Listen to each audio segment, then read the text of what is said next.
कांग्रेस के उम्मीदवारों का नाम तय करने के लिए सीईसी की 8 अक्टूबर को होगी वर्चुअल मीटिंग। उम्मीदवारों के नाम की पहली लिस्ट पर लगेगी मुहर।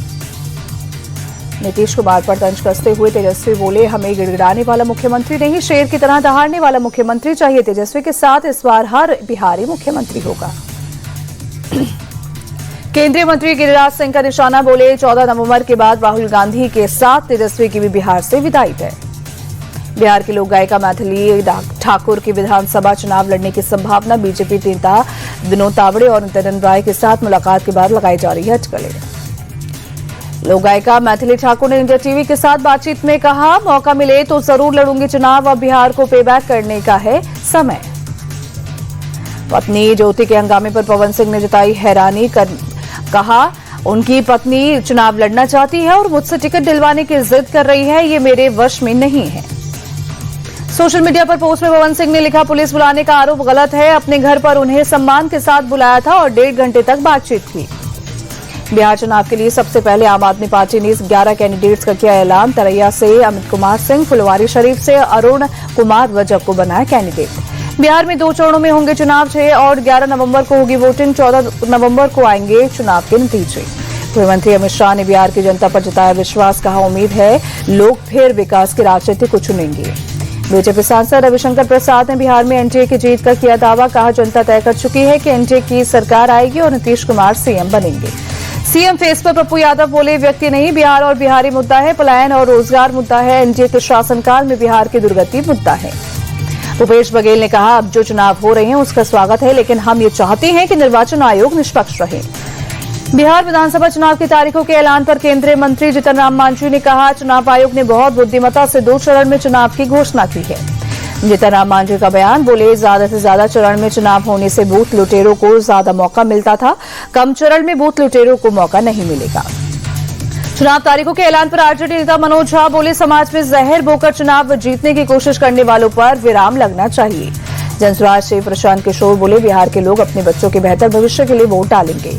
बिहार के दरभंगा में एआईएमआईएम चीफ ओवैसी का अटैक, आरजेडी हमसे बात नहीं करती, जनता समझ गई है कि कौन मोदी नीतीश का मददगार है।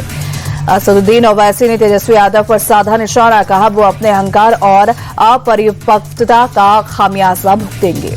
संजय राउत का पीएम मोदी पर आरोप, कहा बिहार में चुनाव से पहले महिलाओं के बैंक खातों में पैसा ट्रांसफर करना, वोट खरीदने की कोशिश। महाराष्ट्र में लाडकी बहन योजना के माध्यम से भी ऐसा किया।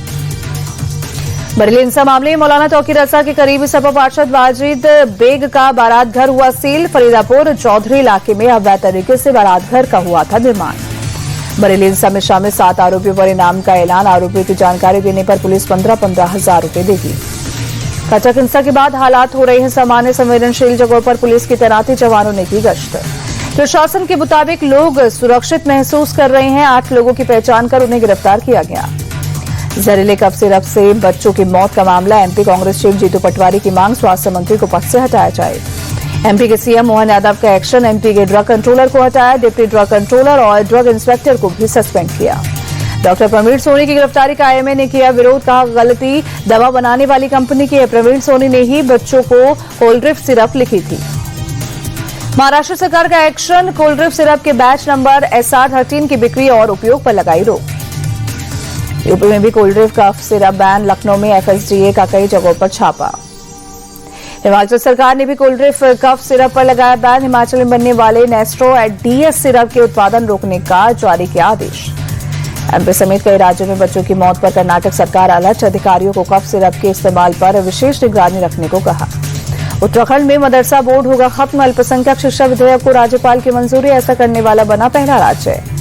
बंगाल के जलपाईगुड़ी में बीजेपी डेलीगेट पर हमला, बीजेपी सांसद खगेन मुर्मू गंभीर रूप से घायल। बाढ़ प्रभावित इलाके के दौरे पर गई थी बीजेपी की टीम। बीजेपी विधायक शंकर घोष भी हमले में घायल। जलपाईगुड़ी का नागरकटा बाढ़ से बुरी तरह से प्रभावित। हमले को बीजेपी नेता सुधांशु त्रिवेदी ने दुर्भाग्यपूर्ण बताया, कहा इंडिया अलायंस की चुप्पी खतरनाक है। नॉर्थ बंगाल में बाढ़ लैंडस्लाइड से बुरा हाल, अब तक 28 लोगों की मौत। सीएम ममता ने हालात का जायजा लिया। दिल्ली के पंजाबी बाग से 20 लाख के सोना और चोरी के 10 लाख रुपए के साथ 4 आरोपी गिरफ्तार। गोवा के कसिनो में गैम्बलिंग के शौक के चलते करते थे लूट और चोरी। अमृतसर में जीरो लाइन अटारी लैंड से अटारी रेलवे स्टेशन तक मैराथन लैंड पोर्ट्स अथॉरिटी ने किया आयोजन। नोएडा के एकोचैट 3 थाना क्षेत्र में एक निजी कंपनी की इमारत में लगी आग, दमकल की गाड़ियों ने आग पर काबू पाया। तमिलनाडु के थुत्तुकुड़ी का तटीय इलाका बना आकर्षण का केंद्र, कई तरह के विदेशी पक्षियों से हुआ गुलजार। विमेंस वनडे वर्ल्ड कप में आज बांग्लादेश और इंग्लैंड के बीच टक्कर, गुवाहाटी में 3 बजे शुरू होगा मैच। फिनलैंड में आज से आर्कटिक ओपन बैडमिंटन टूर्नामेंट का होगा आगाज। भारत के लक्ष्य सेन और किदांबी श्रीकांत की खिताब जीतने पर होगी नजर।